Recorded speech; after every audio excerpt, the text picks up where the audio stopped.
Hi అండి, అందరికీ నమస్కారం అండి. ముందుగా మా యొక్క ఛానల్కి స్వాగతం. మనకి ఆంధ్రప్రదేశ్ రాష్ట్ర ప్రభుత్వం నుంచి అయితే ఒక లేటెస్ట్ ఇన్ఫర్మేషన్ అందుతూ ఉంది.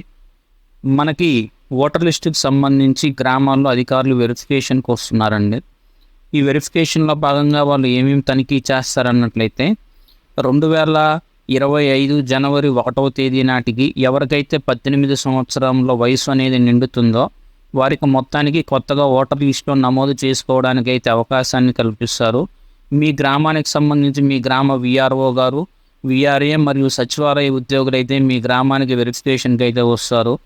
ఎవరైతే గత చాలా సంవత్సరాల నుంచి అంటే గత ఎక్కువ రోజుల నుంచి ఇక్కడ నివాసం ఉండకుండా వేరే ప్రాంతానికి వెళ్ళిపోయారో వారి యొక్క ఓటర్ని తొలగించడం, అంటే డైరెక్ట్గా అయితే తీసేయరు, వారికి సమాచారాన్ని అందించి వారి యొక్క ఓటర్లను అయితే తీసేయడం.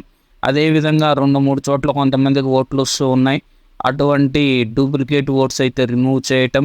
కొంతమంది ఓటర్ లిస్టులో అయితే పేరు ఒకరిది ఉంటుంది, ఫోటోలు వేరే ఉంటాయి, అటువంటివి మార్చడం. అదేవిధంగా వారి యొక్క ఓటర్ లిస్టుకి సంబంధించి అడ్రస్లు ఏమన్నా మార్చుకోవాలంటే మార్చుకోవడం. లేదంటే ఇప్పుడు మనకి ఓట్ అనేది ఒక అసెంబ్లీలో ఉంటుంది, కానీ మనం వచ్చి వేరే అసెంబ్లీ కాన్స్టిట్యున్సీ నియోజకవర్గంలో మనం నివసిస్తూ ఉంటాం.